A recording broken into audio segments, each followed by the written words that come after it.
Number 35, Blind Leaders. Matthew 15, verse 14 and 23, Luke 16, verse 39 and 41. A proverb is often a compressed parable, easily expanded into the usual parable form. We now look at the story of the blind leaders. Jesus answered, "Let them alone, they be blind leaders of the blind. And if the blind lead the blind, both shall fall into the ditch." Then answered Peter and said unto him, "Declare unto us this parable." Matthew 15, verse 14 and 15. Jesus could have said something like this: "A blind man who knew not that he could not see said to another blind man, I will lead you. But as he did not see where the road turned, he fell into the ditch, and dragged in also his follower."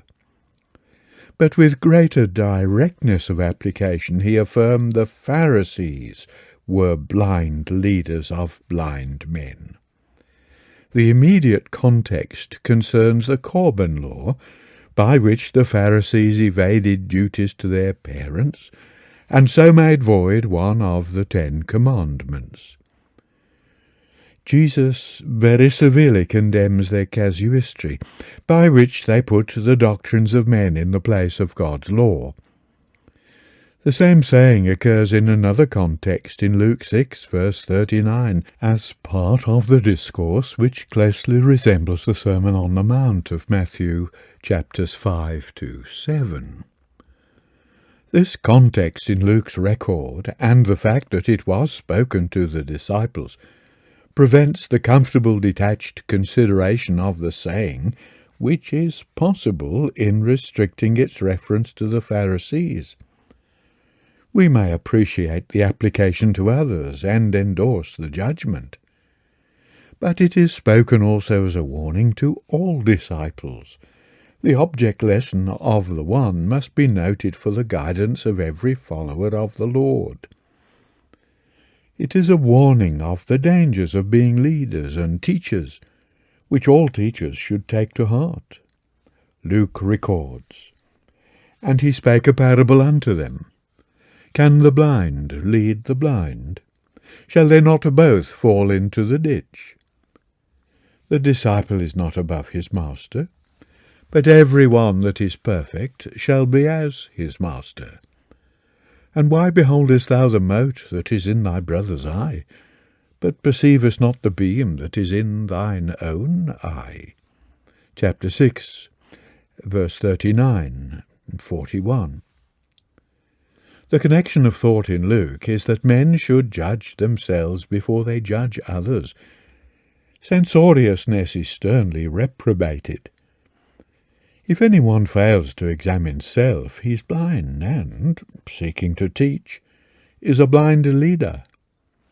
His disciples will rise no higher than the teacher, and when fully trained will yet reflect the master's faults. An additional reason for self-examination is then given. A man with a grave fault should not correct a man with a smaller one. James echoes the warning of Jesus here. "My brethren, be not many masters or teachers, knowing that ye shall receive the greater condemnation." Chapter 3, verse 1. The teacher is multiplied in the scholars, and one heretic becomes many. A good teacher of sound doctrine is the means of many rejoicing in truth. But that influence over others which a teacher possesses is the reason why he must bear greater responsibility. The earnest teacher and preacher shirks no toil to make sure that his words fully represent the teaching of the Word of God, that he may not know the shame of faulty workmanship. The 2nd of Timothy 2, verse 15. All teachers do well to remember the warning of greater condemnation. In the chapter of woes, Matthew 23, Jesus 5 times speaks of the Pharisees as blind. They were astute enough in argument, but perverse in their ways, and a blindness of heart and mind had overtaken them. A man could swear by the temple, they said, and the oath did not bind. But if he sware by the gold of the temple, it was binding. Yet, as Jesus pointed out, the gold was sanctified by the temple. So with altar and sacrifice on the altar. The altar sanctified the gift, and an oath by the altar embraced both. Fools and blind! In the light of the trenchant exposure, how deserving the description! They tithe mint scrupulously, garden herbs of small value, but while it was right to tithe and weigh carefully the garnishing of the meal, yet the weightier matters of the law, which could not be weighed in scales, judgment, mercy, faith, were neglected. They were like a man pouring out a drink, who must carefully strain the water lest a small insect be in it, and yet who swallows a camel, hair, hooves, and all, and does not know it. It is grotesque, grimly, humorously grotesque, and Jesus meant it so to be. They cleansed the crockery they used at a meal, but were unconcerned that the food they ate off that crockery had been obtained by craft and fraud. Careful of externals, which are good in themselves and in their place, but not of vital moment, they yet were indifferent about the essential morality of their acts and thoughts. Blind Pharisees! How came they to be so blind? We learn something from the healing of the blind man, John 9. Jesus made clay and anointed his eyes therewith, and then sent the blind man to Siloam.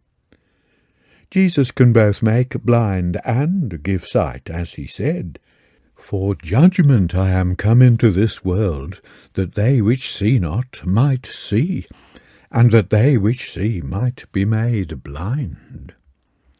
The Pharisees discerned something of the paradox and asked, "Are we blind also?" They claimed to have sight. Very well. Then they must accept the responsibility of seeing, and their sin remained. Verses 29 to 40. For a fuller discussion of this miracle, we must refer to the exposition of John's Gospel. Jesus, by the act of giving sight, at once claimed to be and proved he was the Messiah. The blind received their sight was one of the evidences given to John in response to his question from prison, "Art thou he that should come, or look we for another?" It was indeed good evidence to anyone who knew the messages of the prophets. "The Lord openeth the eyes of the blind," Psalm 146, verse 8. "The eyes of the blind shall be opened," Isaiah 35, verse 5. God's servant had to open the blind eyes, Isaiah 42, verse 7. But the prophet declared the nation had unseeing eyes. They were deaf and blind, chapter 42, verses 16 and 18.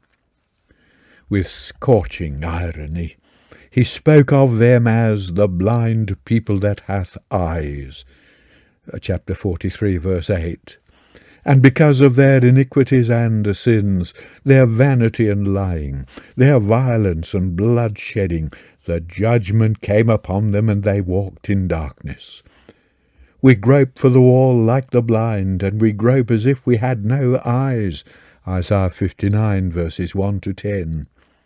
In them was fulfilled the prophecy of Zephaniah, "They shall walk like blind men, because they have sinned against the Lord," Zephaniah 1, verse 17.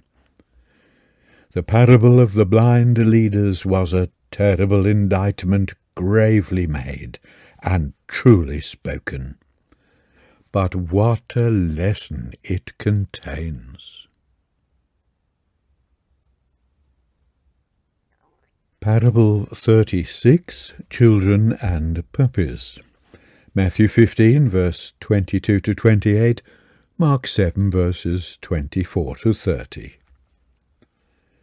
The opposition of the rulers and the misguided enthusiasm of the people caused Jesus to seek retirement outside the borders of Israel in Tyre and Sidon. A woman of the district with a sick daughter sought him out and appealed to him to heal her daughter. In Matthew's record, the incident is punctuated with a fourfold, "and he answered," verses 23, 24, 26, 28. To her first request he answered nothing. It is evident that she insisted and the disciples joined, but with another motive, in her appeal that he should grant her the request. The disciples evidently felt it a nuisance that she should follow them, calling after them, and they would be rid of her by Jesus yielding to her importunities. Jesus answered them, "I am not sent, but unto the lost sheep of the house of Israel." It recalled the command that he had given them, chapter 10, verse 6, and indicates that his prior duty lay with Israel, and that he should not use his power for the convenience of getting away from the persistent calls of the woman.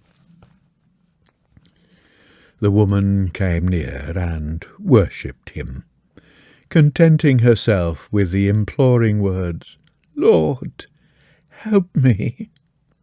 Jesus then answered her, "It is not meet to take the children's bread and to cast it to the dogs." The refusal has severity, but not all the harshness of the Authorized Version.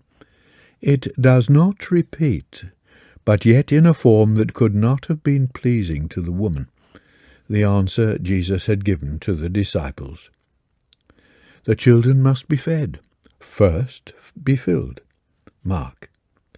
And it was not fitting that their food should be given to dogs. Israelites were children, Gentiles were dogs. Two things relieved the harshness. The word first, Mark's account, implying a possible later place for Gentiles. And the word dog is a diminutive, doggies or puppies, and has a touch of the playfulness seen in our slang use of kiddies for children. While then dog is without question a term of contempt, as in the phrase dog of an infidel or dog of a Jew, the word puppy has not the same offensiveness. The woman accepted the distinction and found in it an opening for a further appeal. The attitude of Jesus was not that of his disciples, and his look would have sympathy. She rejoined, "Truth, Lord, yet the dogs eat of the crumbs which fall from their master's table." The answer sprang from a persistency and wit sharpened by love for her daughter.